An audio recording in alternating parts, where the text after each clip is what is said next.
Hello everyone, welcome to Shikhar Core. Today we will study constitutional design. Topic guiding value of the Indian Constitution.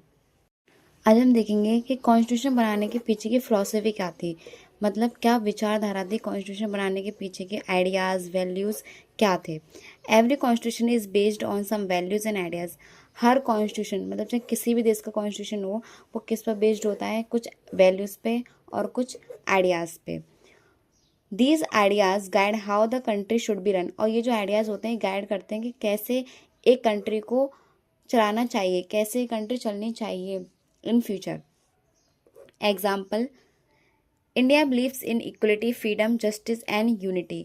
जैसे India beliefs करती है equality में, मतलब किसी के साथ डिस्क्रिमिनेशन नहीं होना चाहिए, फ्रीडम सबको आज़ादी मिलनी चाहिए, जस्टिस सबके साथ न्याय होना चाहिए on the basis of economy, political, social, और यूनिटी सब में यूनिटी होनी चाहिए, सब पीसफुल तरीके से एक कंट्री के अंदर रहने चाहिए।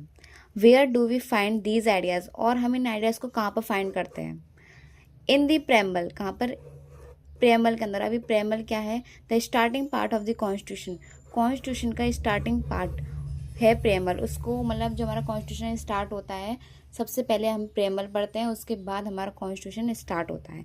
इट क्लियरली टेल्स, और ये हमें क्या बताता है, what India stands for. India किसके लिए स्टैंड्स करता है, मतलब वैल्यूज़ क्या हैं, और what goals we want to achieve, और क्या गोल्स हैं जो इंडिया को अचीव करने हैं, इंडिया अचीव करना चाहती है।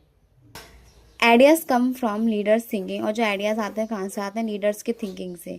कैसे लीडर्स? देखो, जो फ्रीडम फाइटर्स थे, जो आज़ादी चाहते थे, वो leaders.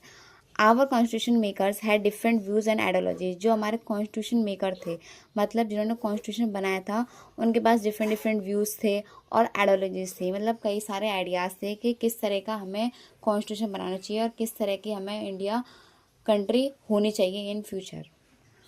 Important leaders like Mahatma Gandhi ji, B.R. Ambedkar ji, and they discussed and debates to decide the best values for। इन्होंने डिस्कस्ड करे, डिबेट चली कि क्या में कॉन्स्टिट्यूशन में क्या ऐड करना चाहिए जो इंडिया की वैल्यूएबल कंट्री बनाएगा।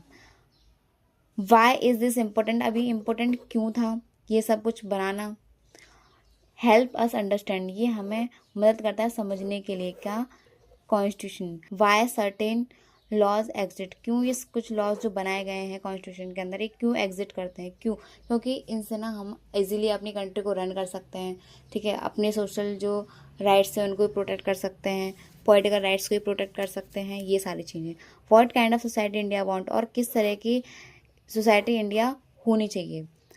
Makes learning the constitution easy and meaningful, और ये जो चीज़ें क्या बनाती हैं, कॉन्स्टिट्यूशन को ईजी और मीनिंगफुल बनाती हैं इसको समझने में। The dream and promises. अब ये ड्रीम क्या आते हैं और प्रोमिसेस क्या आते हैं? ड्रीम्स जो इंडिपेंडेंस से पहले यहाँ पे सोचे गए थे कि हमें अपनी इंडिया किस तरह की कंट्री बनानी है, और प्रोमिसेस जो कॉन्स्टिट्यूशन में दिए गए थे वो होते हैं promises. Dream of India by Mahatma Gandhi. अब महात्मा गांधी के द्वारा इंडिया के लिए ड्रीम क्या था?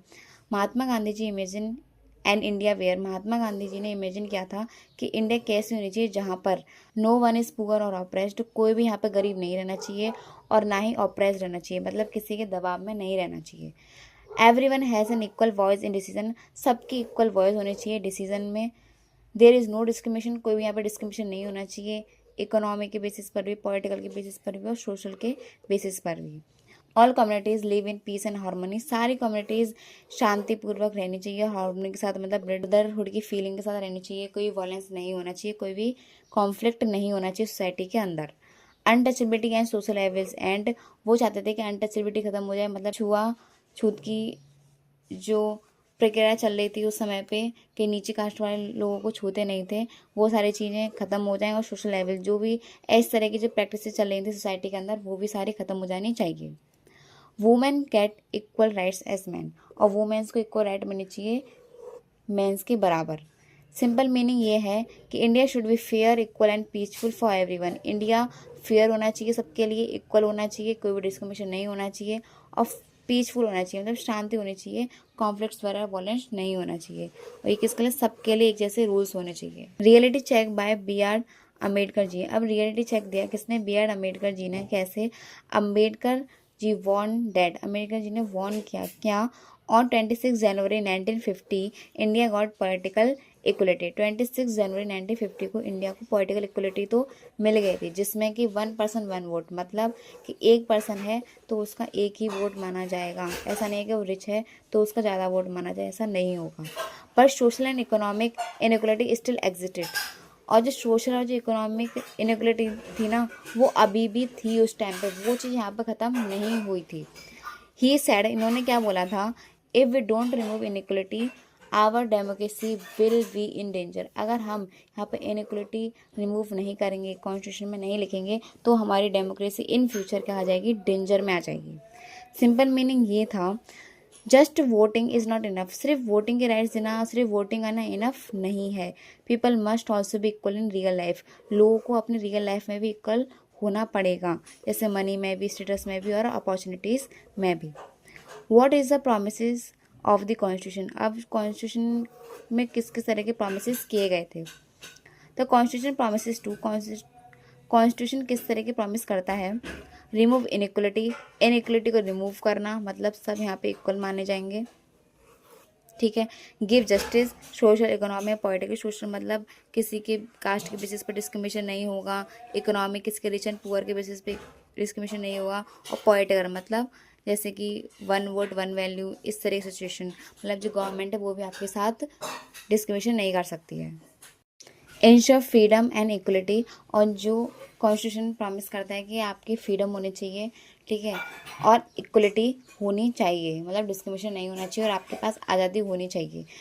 Build a United and fair society, United मतलब एक साथ रहने वाली सोसाइटी बननी चाहिए, एक साथ रहें, पीसफुली तरीके से रहें, शांति से रहें, कोई भी कॉन्फ्लिक्ट ना हो और फेयर तरीके से सोसाइटी बने। देखो अब कुछ इंपॉर्टेंट टर्म्स हैं। ड्रीम का मतलब क्या है, आइडियल इंडिया। ड्रीम का मतलब क्या है कि इक्वलिटी, पीसफुल और फेयर तरीके से रहना चाहिए। प्रोमिस क्या है, constitution try to make that dream real, और कॉन्स्टिट्यूशन ने ये प्रॉमिस किया है कि ये जो ड्रीम है, कौन सा ड्रीम, इक्वल, पीसफुल और फेयर सोसाइटी होनी चाहिए, ये जो ड्रीम है ये कॉन्स्टिट्यूशन ने इनको रियल बनाने के लिए ट्राई किया है। और वार्निंग का मतलब क्या है कि without equality democracy can fail, बिना इक्वलिटी के डेमोक्रेसी क्या हो जाएगी, फेल हो जाएगी। आई होप आपकी वीडियो अच्छी लगी हो, लाइक करें, सब्सक्राइब करें, थैंक यू सो मच।